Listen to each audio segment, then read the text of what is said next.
नमस्कार, आप देख रहे हैं न्यूज 18 अपडेट। मैं हूं आपके साथ विभा उपाध्याय और बुलेटिन की शुरुआत उस खबर से जिसे देखकर, जिसे सुनकर आपको भी शर्मिंदगी महसूस होगी। बिहार विधानसभा परिसर में आज आरजेडी विधायक भाई वीरेंद्र और बीजेपी विधायक संजय सरावगी आपस में ही भिड़ जाते हैं।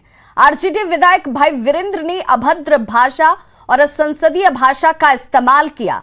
दोनों ने एक दूसरे को देख लेने तक की धमकी दे दी।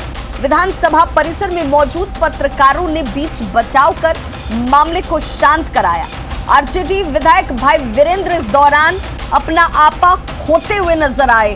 भाई वीरेंद्र ने जिस भाषा का इस्तेमाल किया उसे हम आपको सुना नहीं सकते हैं।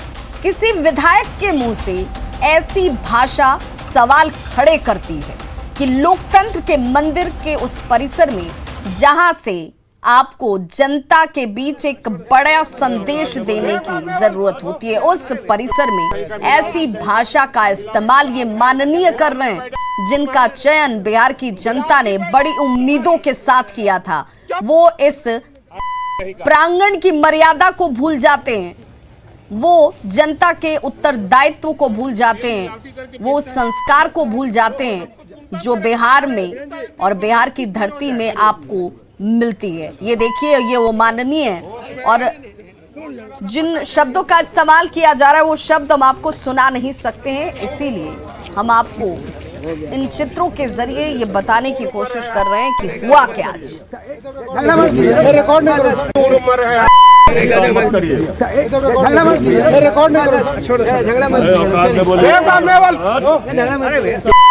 मिलावटी पैदा तुम्हारी, मिलावटी पैदा तुम्हारी, लूटे हैं आप लोग। चुप का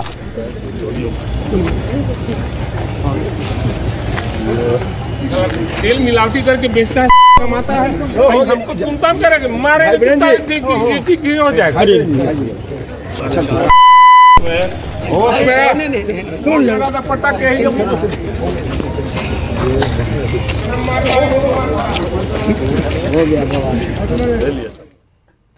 तो गाली गलौज के बाद जब भाई वीरेंद्र से सवाल पूछे गए तो उन्होंने सफाई दी कि जैसी भाषा का प्रयोग किया गया उसी भाषा में जवाब दिया गया। आप सभी जानते हैं कि हम कैसे संस्कार के लोग हैं और हम कभी भी किसी को तुमताम नहीं करते हैं। हमसे जो छोटे माननीय विधायक होते हैं, मैं उनको माननीय विधायक ही कहता हूं और हम कभी भी इस तरह का काम नहीं करते हैं। और ये लोग गलत लोग हैं और सरकार में शामिल हैं और बिजनेस उनका जो है हम जानते हैं और सब लोग जानते हैं, आप लोग भी जानते हैं कि किस तरह से बिजनेस वो करते हैं। इस मुद्दे को क्या सदन के अंदर? सदन के क्या मामला, ये सदन का नहीं, ये बाहर का मामला था और उनको जो उन्होंने बोला हमने भी तरीके से जवाब दिया। तो इधर बीजेपी विधायक संजय सरावगी ने कहा कि 15 सालों से इन लोगों ने बिहार को लूटा है और अब जब बालू का अवैध धंधा और शराब बंद है तो इन लोगों को बेचैनी हो गई है, जिस वजह से मर्यादाओं को तोड़ने वाले बयान दिए जा रहे हैं। लोगों ने बिहार को लूटा है, बालू माफियागिरी की है। सरकार ने बालू माफियागिरी भी बंद कर दी और 15 सालों जो लूटा है उनको भी बंद कर दिया। खुले आम ये लोग, विपक्ष के लोग जो है शराब बिकवाना चाहते हैं, सरकार पर दबाव बनाना चाहते हैं। तो इस सबसे जो और संस्कार ऐसा ही है, जैसा संस्कार रहेगा वैसे ही भाषा का इस्तेमाल ये लोग करेंगे। इसीलिए इन लोग के दबाव में हम लोग आने वाले नहीं हैं। न इन लोग की बालू माफियागिरी चलने वाली है और न इन लोगों का दबाव जो है सरकार पर चलने वाला है। तो सदन के बाहर विधायक के लिए अब शब्द बोलने वाले आरजेडी विधायक भाई वीरेंद्र सदन के अंदर भी देखिए मानने को तैयार नहीं है। वहां पर भी स्पीकर से ही वो भिड़ते हुए नजर आए। हालांकि स्पीकर ने उन्हें मर्यादित आचरण करने की सलाह दी। ये कोई जरूरी नहीं है कि हम वरिष्ठ हैं तो हमें पूर्ण ज्ञान है। हमारे नए सदस्य बेहतर वातावरण आपसे सीखते हैं और इसकी पालन करना सबकी जिम्मेवारी है। और अगर जो इसमें आप सहयोग नहीं करेंगे तो बड़ा मुश्किल हो जाएगा। आप कुछ भी बोल दें, ये नहीं, आप 2-3 शब्द। अब आपको आभास नहीं है कि मैं बैठे बैठे या खड़े होकर क्या बोल रहे हैं। सब आपका प्रश्न का दो पूरक आपका जवाब, अब बैठ जाइए आप उस प्रश्न की जवाब उन्होंने दिया, वो सारे विषय है प्रश्न के लिए। तो मैं देखिए एक एक सवाल पर 12-12 पूरक का हम अवसर दे रहे हैं। तो विजय कुमार सिन्हा स्पीकर जिन्हें आप सुन रहे थे, और उन्होंने सीधे तौर पर भाई वीरेंद्र को टोका टोकी पर यह समझाया कि ऐसे आचरण स्वीकार्य नहीं है। हर सदन के अंदर बैठे विधायक की अपनी मर्यादा है, आप इसका पालन जरूर करें। हमारे सहयोगी अमित कुमार हमारे साथ इस वक्त विधानमंडल से सीधे लाइव जुड़े हुए हैं। अमित, विषयों को लेकर सवाल जवाब, वहां पर वाद विवाद, लोकतांत्रिक तरीके से विषयों पर अपनी विचारों को रखना, सरकार से सवाल पूछना और जवाब लेना, यहां तक सब कुछ उचित नजर आता है। लेकिन आज भाई वीरेंद्र के तेवर से यह लग रहा है कि क्या यह भी एक रणनीति का हिस्सा है?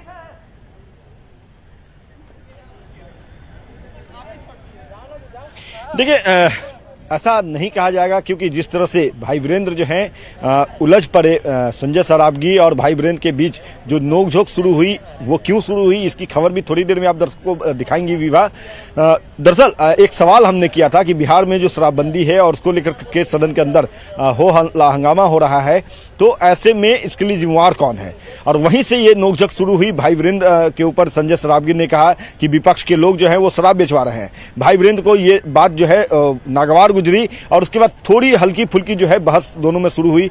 इस दौरान संजय सरावगी ने तुम का करके संबोधित किया भाई वीरेंद्र को, और उसके बाद भाई वीरेंद्र जो है वो अपना आपा खो दिए। भाई वीरेंद्र जो है गाली गलौज पर उतर आए, असंसदीय भाषा को उन्होंने इस्तेमाल किया, और ये जब हालात बिगड़ने लगे तो जाहिर सी बात है कि न्यूज 18 जो है वो सिर्फ खबर को ही नहीं समेटता है, बल्कि जो मर्यादा बनी रहे, गरिमा बनी रहे, इसका भी दायित्व का निर्वहन करता है। भाई वीरेंद्र को हमने समझाया और उन्हें अंदर सदन के अंदर तक ले जाने का काम न्यूज 18 के द्वारा किया गया, और उसके बाद भी भाई वीरेंद्र की जो तेवर है वो नर्म नहीं पड़े। जब भाई वीरेंद्र से इसको लेकर के सवाल किए गए तो उन्होंने कहा कि हम सम्मान करते हैं अपने सभी सदस्यों का, और सम्मानपूर्वक अगर कोई बात नहीं करेगा तो जाहिर सी बात है कि हम उसका जवाब देंगे। लेकिन जवाब देने का तरीका क्या इस तरह से होता है, असंसदीय भाषा का इस्तेमाल करना? सदन के अंदर की भी तस्वीर आप दिखा रही हैं, वहां पे भी बीच में वो टोका टिप्पणी कर रहे हैं, जिस पर जो अध्यक्ष हैं विजय सिन्हा, उन्होंने सीधे तौर पे फटकार लगाया भाई वीरेंद्र को और कहा कि ये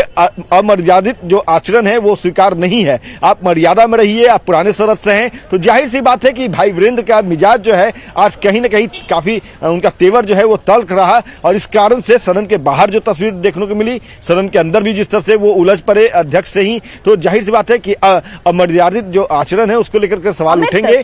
भाई वीरेंद्र कहते हैं कि हम मर्यादित लोग हैं। जिन भाषाओं का इस्तेमाल किया गया उसे लेकर भाई वीरेंद्र या फिर पार्टी जस्टिफाई नहीं कर सकती है कि आखिर इन परिस्थितियों में इस तरह के शब्दों का इस्तेमाल हो जाता है। लेकिन सदन के अंदर भी वही हालात अगर बने रहते हैं, आप नियमों को ताक पर रख देते हैं, आप उन विधानों का पालन नहीं करते हैं जो कि एक माननीय के तौर पर सदन के अंदर अगर आप सवाल कर रहे हैं वहां पर भी आपको रखनी चाहिए, तो क्या हम ये मानकर चलें कि वहां पर बैठे तमाम दूसरे जो वरिष्ठ विधायक रहे होंगे या पार्टी की तरफ से नेता प्रतिपक्ष की अगर मैं भूमिका की बात करूं, वहां पर ये दायित्व उन्हें नहीं निभाना चाहिए?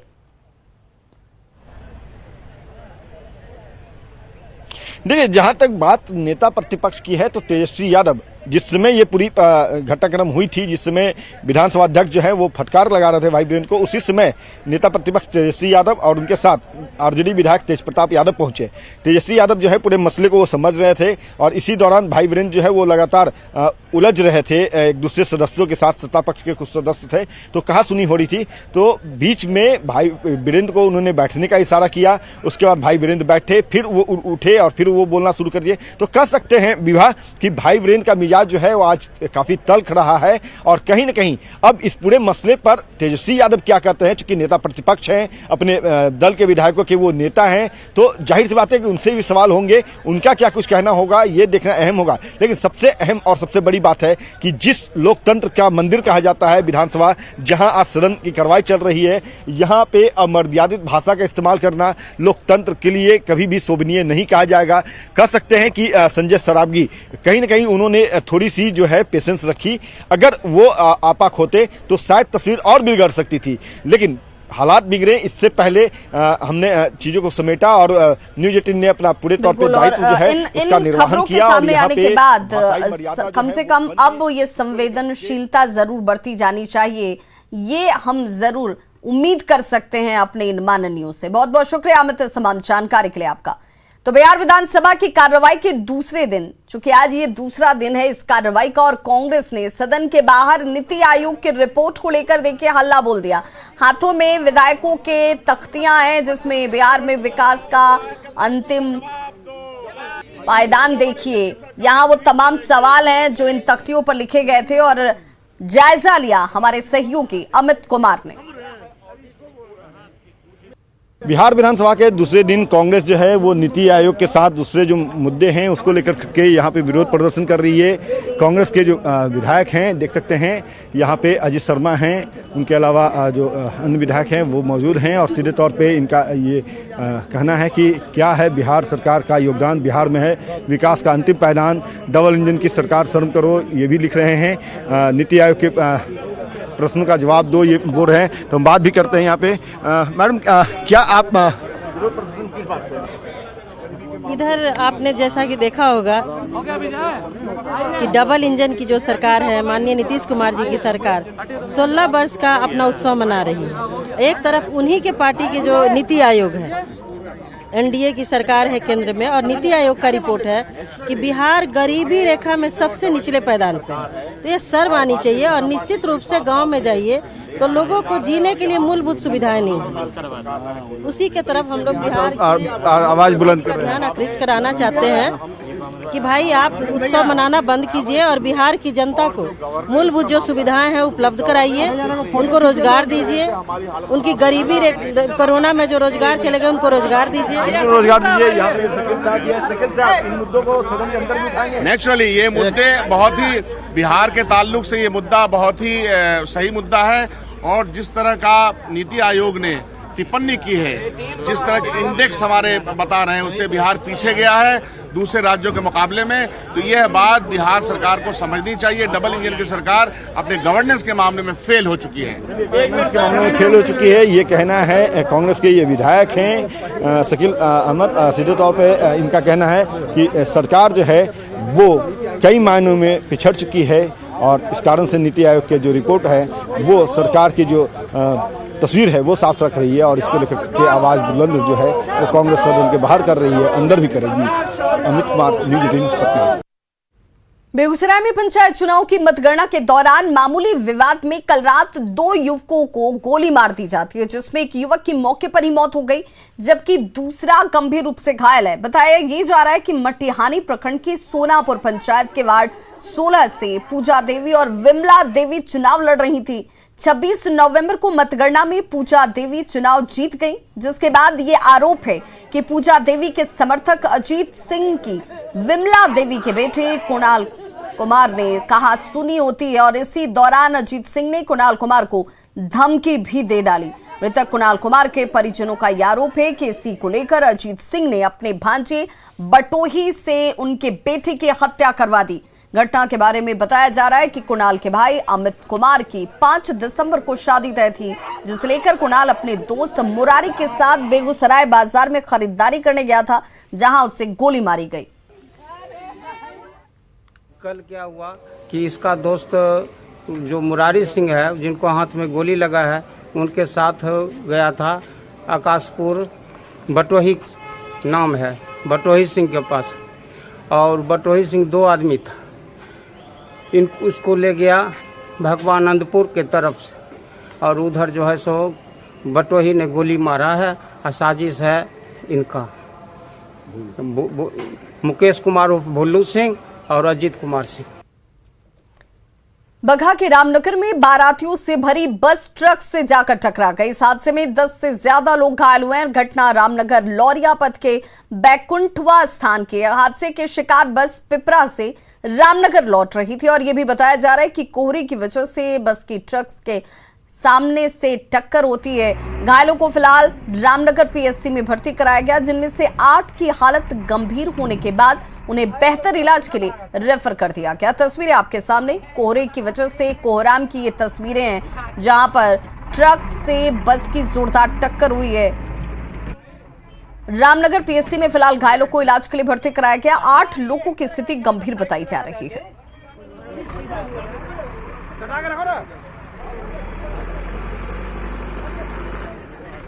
गुरुद्वारा माई का स्थान पर घटना भाई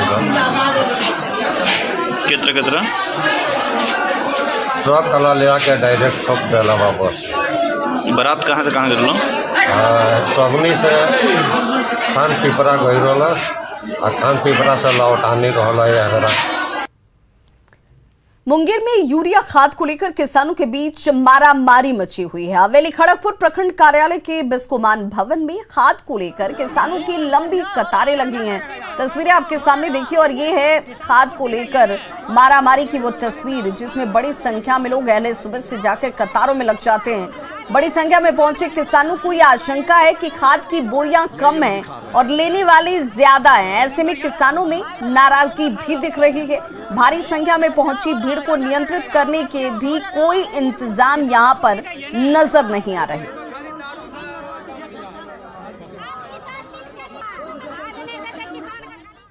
खबर कैमूर से, जहां पर शराब तस्करों के खिलाफ पुलिस का अभियान लगातार जारी है। मोहनिया चेकपोस्ट से एक ट्रक से 3600 लीटर शराब बरामद की गई। दुर्गावती थाना पुलिस ने ट्रक को अपने कब्जे में लिया है और बीते 2 महीने में कैमूर जिले में शराब से लदे 15 ट्रकों को पुलिस ने अब तक जब्त किया है। पुलिस अब जांच कर रही है कि कौन बिहार में शराब खपाने की साजिश कर रहा था। मुजफ्फरपुर में हवा जहरीली हो गई है। जी हां, वायु प्रदूषण का स्तर बेहद खतरनाक स्तर पर पहुंच चुका है। आप ये रिपोर्ट जरूर देखिए। में भी प्रदूषण का स्तर लगातार बढ़ता जा रहा है। देश की राजधानी दिल्ली की बात करें तो दिल्ली में स्थिति बहुत ही भयावह हो चुकी है, लेकिन बिहार भी इससे अछूता नहीं है। बिहार की राजधानी पटना हो या फिर अन्य जिले, वहां भी स्थिति बहुत ही खराब होती जा रही है। विशेषकर बात अगर हम मुजफ्फरपुर की करें तो मुजफ्फरपुर का AQI जो है वह 293 पहुंच गया है। हाल ही के दिनों में 300 पार भी कर चुका था, लेकिन फिलहाल स्थिति अभी भी खतरनाक ही है। 293 है। हम आपको दिखा रहे हैं ये मुजफ्फरपुर के लिए जो मुजफ्फरपुर का AQI है, यहाँ पर आप देख सकेंगे कि 293 जो है वह पहुँच गया है। तमाम जो यहाँ पर स्थिति है आप देख सकते हैं किस तरीके से मुजफ्फरपुर में प्रदूषण का स्तर काफ़ी ज़्यादा बढ़ता जा रहा है। इसको लेकर प्रशासन की तरफ से जो है वह व्यवस्थाएं करने की बात कही जा रही है, लेकिन स्थिति कहीं ना कहीं मुजफ्फरपुर में खतरनाक होता जा रहा है। AQI यानी जो एयर क्वालिटी इंडेक्स होता है वह यहाँ पर 293 पहुँच चुका है। कहीं ना कहीं यह खतरनाक स्तर पे पहुंच गया है। एक प्रदूषित शहरों की सूची में ऊपर का स्थान कहीं ना कहीं मुजफ्फरपुर पा लिया है। तो ऐसे में यह बेहद चिंताजनक स्थिति है मुजफ्फरपुर के लिए भी और बिहार के लिए भी। मुजफ्फरपुर से न्यूज 18 के लिए प्रियांक सौरभ। लोहरदगा जिले में धान खरीद को लेकर लोगों के पास फ्रॉड कॉल आ रहे हैं, जिसमें किसानों से बैंक डिटेल, OTP, गूगल पे, पेटीएम और फोन पे की जानकारी मांगी जा रही है। किसानों से कहा जाता है कि उनके खाते में 10,000 रुपए डाले जाएंगे और इस मामले में गनीमत ये रही कि अभी तक किसान फ्रॉड कॉल के चक्कर में नहीं फंसे हैं। इस मामले में उपायुक्त ने लोगों से निजी जानकारी किसी भी रूप में शेयर नहीं करने की अपील की है। DSO कार्यालय से ही एक नंबर पे फोन आया धान रजिस्ट्रेशन के लिए, जिसमें से हम धान नहीं दिए थे और बोला गया कि 10,000 रुपया अकाउंट में ट्रांसफ़र कर दे रहे हैं, गूगल पे, फ़ोन पे कोई भी हो इसमें से आप तुरंत दीजिए। ये नंबर है जिस नंबर से कॉल आया था, ये नंबर है 9002214675। इस नंबर पे कॉल आया था जिसके डिटेल वो गूगल पे, फ़ोन पे मांग रहे थे। शक होने पर हमने कुछ नहीं दिया अथवा फ़ोन काट दिया। साइबर क्राइम करने वाले वहाँ से निकाल लेते हैं, लोगों को फ़ोन करते हैं कि आपको इतना पैसा मिलेगा, लालच देते हैं और उनका इन्फॉर्मेशन विशेषकर आधार नंबर और पेन नंबर और आपका पासबुक नंबर या ATM नंबर लेकर के उनके साथ ठगी करते हैं। हम लोगों के संज्ञान में है और इसके लिए हम लोग सभी लोगों को से निवेदन करना चाहते हैं कि कोई भी अनजान कॉल आवे तो अपना इन्फॉर्मेशन, आधार नंबर या पासबुक नंबर या पैन कार्ड या ATM नंबर, किसी तरह का इन्फॉर्मेशन कोई भी अनजान व्यक्ति के साथ शेयर ना करें। बात सुपौल के पलासपुर गांव की, जहां शिक्षा व्यवस्था के नाम पर खिलवाड़ हो रहा है। यहां के शर्मा टोला में पलासपुर बैरो नाम का एक स्कूल है जो कागजों पर संचालित होता है। यहां बच्चों के लिए शौचालय से लेकर किचन तक का निर्माण करा दिया गया, सरकारी पैसे खर्च कर दिए गए, लेकिन कई सालों से स्कूल का भवन नहीं बना। इस विद्यालय की स्थापना 2012 में हुई। यहां के लोगों ने स्कूल के लिए अपनी जमीन तक दी, लेकिन खुले आसमान के नीचे कुछ महीने तक पढ़ाई जरूर हुई। उसके बाद भवन नहीं बनने की वजह से विद्यालय को कहीं और शिफ्ट कर दिया गया। मुसीबत यह है कि बच्चे 3 किलोमीटर दूर अन्य जगह पर पढ़ाई के लिए नहीं जा पा रहे हैं। 2 तस्वीरें आपके टीवी स्क्रीन पर। बाबू ना किया बहुत दूर छे। रोज नहीं जाय छी ना। की नाम भेलो? नाम की भेलो? राजीव कुमार। कौन क्लास में पढ़े छी? कते। कौन क्लास में पढ़े छ? अते। जमीन दिए और शौचालय भी बना, किचन भी बना, लेकिन मुख्य भवन नहीं बनने के कारण किसी के प्राइवेट दरवाजे पर स्कूल चल रहा था। अभी 1 महीना पहले ये लोग शिक्षा मंत्री और प्रधान सचिव को आवेदन दिए। जब हेडमास्टर को मालूम हुआ तो स्कूल लेकर के चला गया टीकापट्टी 2.5 किलोमीटर, झंझारपुर लेकर चला गया है, जो यहाँ से 2.5-3 किलोमीटर की दूरी पर है। और यहाँ पे विद्यालय और का ये बाथरूम और किचन बन गया है, लेकिन विद्यालय नहीं बन रहा है। भवन निर्माण के कारण यहाँ पढ़ाई नहीं हो रही है। कब बना था ये किचन और ये सर 2012 में बना है, लेकिन 10 साल में विद्यालय नहीं बन पाया है। दिक्कत जे धिया पुता दूरस पे आबै छै, झंझारपुर नहीं जाय छै, घुर का चल आबै छै, आपसी भए जाय छै, टांग दुखाय छै, गोर दुखाय छै, आ सब धिया पुता घर में नुरिया रहे छै, त जेते कता नहीं कोई ना। शौचालय बना देलकै, सब बना देलकै, मास्टरे नहीं छै। मास्टरे नहीं छै, मास्टर भागल छै। तो वहीं शिकायत के बाद जिला शिक्षा पदाधिकारी जांच कर सही बात बताने की दलील दे रहे हैं।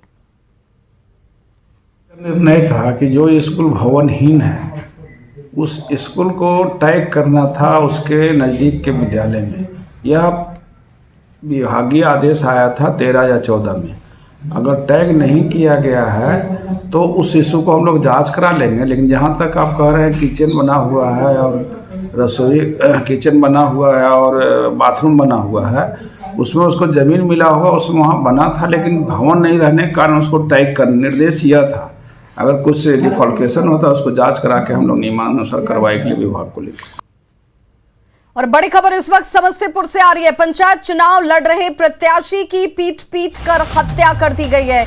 ये बड़ी खबर इस वक्त सामने आती हुई समस्तीपुर से। पंचायत चुनाव लड़ रहे प्रत्याशी की पीट कर हत्या की गई है। वार्ड सदस्य का चुनाव लड़ रहा था बिजली मिस्त्री, जिसे पीट कर मौत के घाट उतार दिया गया है। हिमांशु की बिजली ठीक कराने के लिए बुलाकर हत्या की जाती है। वारिस नगर के मुगलानी चक की यह घटना है और फिलहाल पुलिस इस मामले की जांच में जुट गई है। तो पंचायत चुनाव लड़ रहे प्रत्याशी की देखिए कैसे पीट कर हत्या कर दी गई। समस्तीपुर से यह बड़ी खबर। और सहयोगी मुकेश कुमार हमारे साथ इस वक्त ज्यादा जानकारी के साथ फोन लाइन पर समस्तीपुर से जुड़ गए हैं। मुकेश, इस वक्त जिन लोगों के ऊपर आरोप है उसे लेकर कोई मामला दर्ज हुआ है, कार्रवाई शुरू हुई है?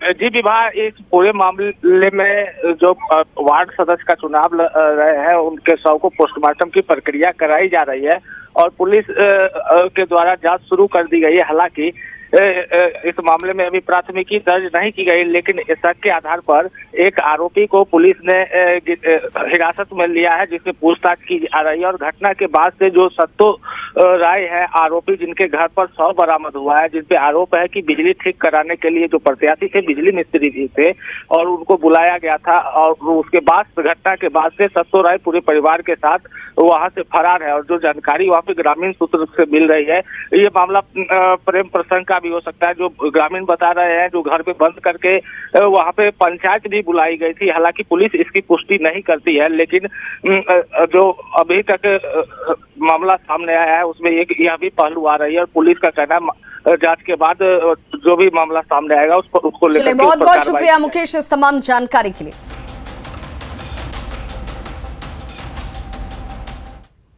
तो खबरों का सिलसिला लगातार जारी, आप देखते रहिए न्यूज़ 18 बिहार झारखंड।